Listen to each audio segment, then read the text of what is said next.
processed food is much more powerful than we ever realized.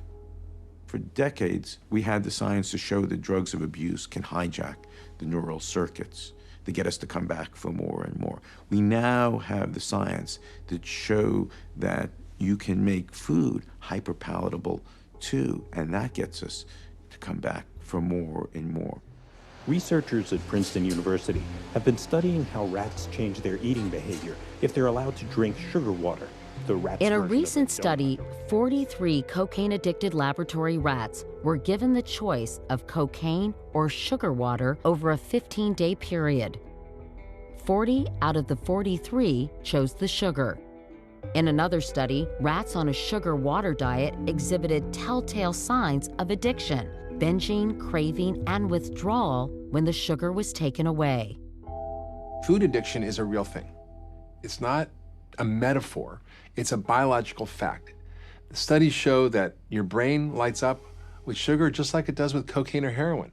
In fact, sugar is 8 times more addictive than cocaine. So if you start your baby early on addictive, highly sugary foods, they're going to become addicted. Take a look at formula. Certain formulas, especially lactose-free formulas, they substitute with sucrose. The food industry knows that the earlier they introduce these foods to people, to children, to infants, the more likely they will have branded them for the future.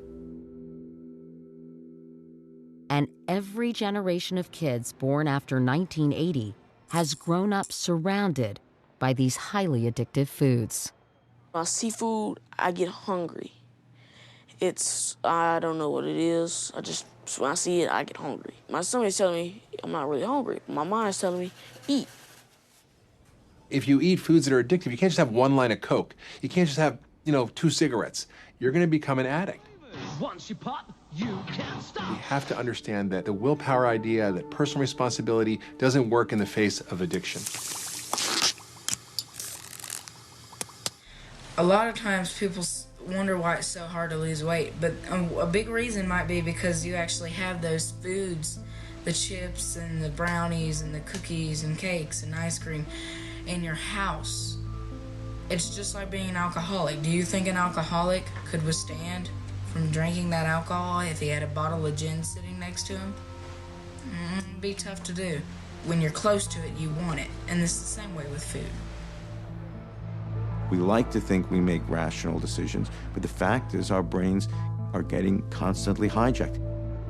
You can't walk in most cities, most places, more than 100 feet without having your brain being activated in some way.